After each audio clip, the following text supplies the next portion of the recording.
In your opinion, what is safe sex? Safe sex is a practice of having safe sexual activity using methods or devices to avoid the transmission or acquisition of mga sexually transmitted diseases such as HIV. Can you cite an example that you do to practice safe sex?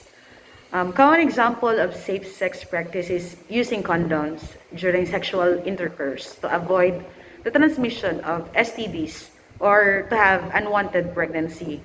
But in my case, in our case, between me and my husband, we do not have safe sex practice because I want to get pregnant.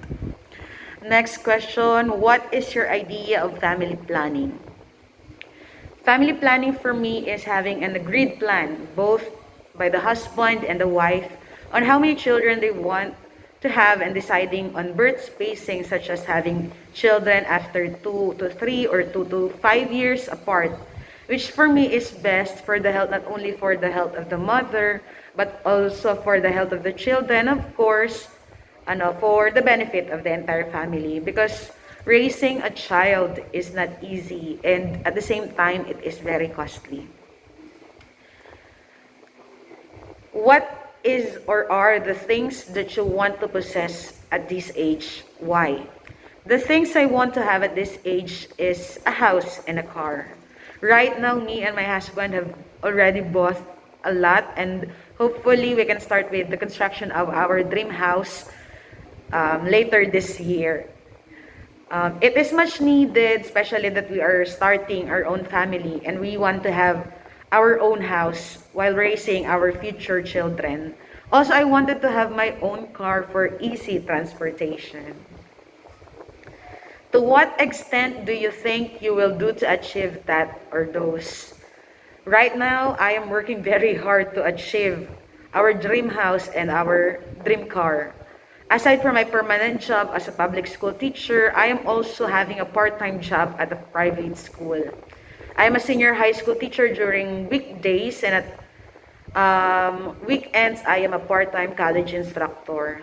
Likewise, I am also currently enrolled in the doctorate degree and is about to graduate, hopefully next school year after finishing my dissertation.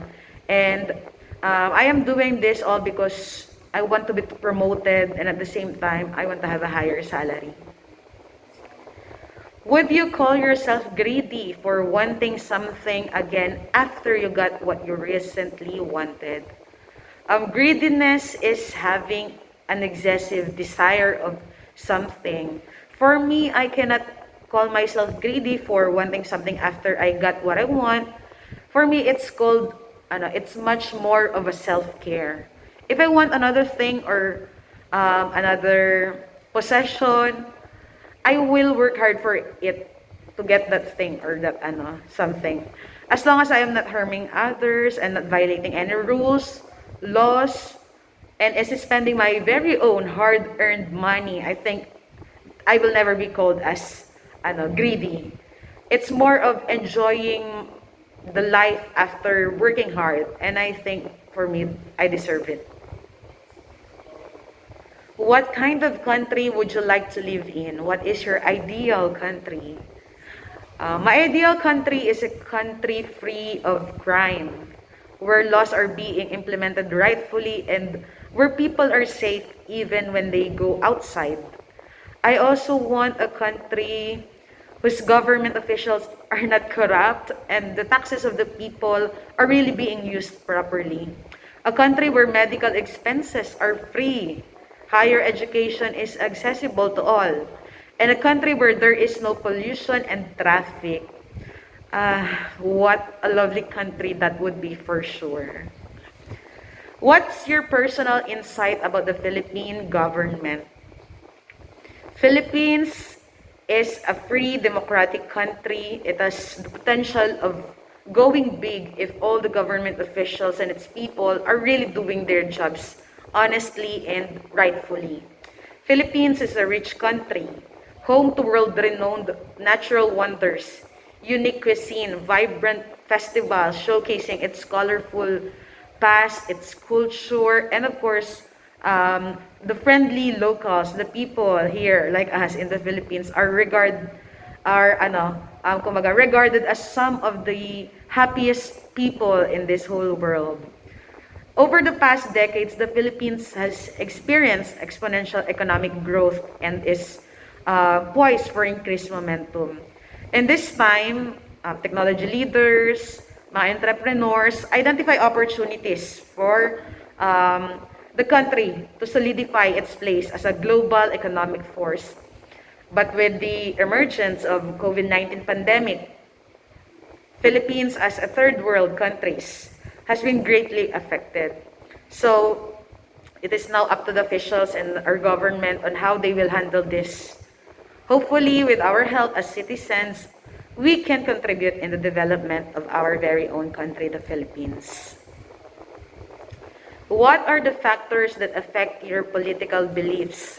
There are many factors affecting my political beliefs, including politicians, past history, career fields, educational background, family line, or the history. I am also moved when I heard of news about injustice and corruption involving politicians where they are prioritizing their self-interest rather than doing their job rightfully. That's a big no-no.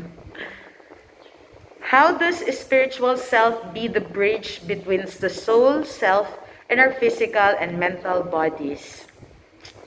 For Catholics, like me, I'm a Catholic, dedication to God created a less stress reactivity, greater feelings of well-being, and ultimately even a decreased fear of death. For me, having a spiritual belief is linked to our physical and mental bodies. If we want to be healthy, we should think how to be healthy. Personally, believing in God makes me complete.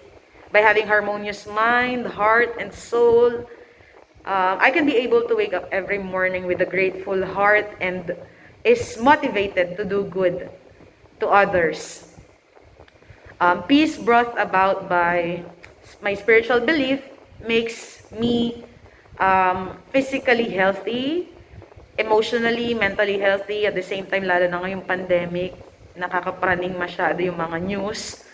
And with the help of this spiritual belief of mine, I have a clearer mind to think and has, for me, siguro, a soul which is kind, and I was able to spread good deeds to everyone, especially as my calling, I am a teacher. I want to do good to my students and for their future, of course.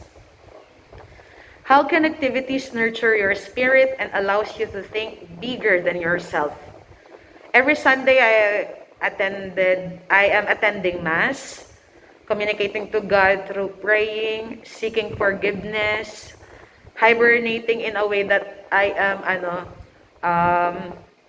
from time to time I quit from social media and all the toxicity that we have in our surrounding nowadays. Of course, following the Ten Commandments, we are Catholics, we need to follow that.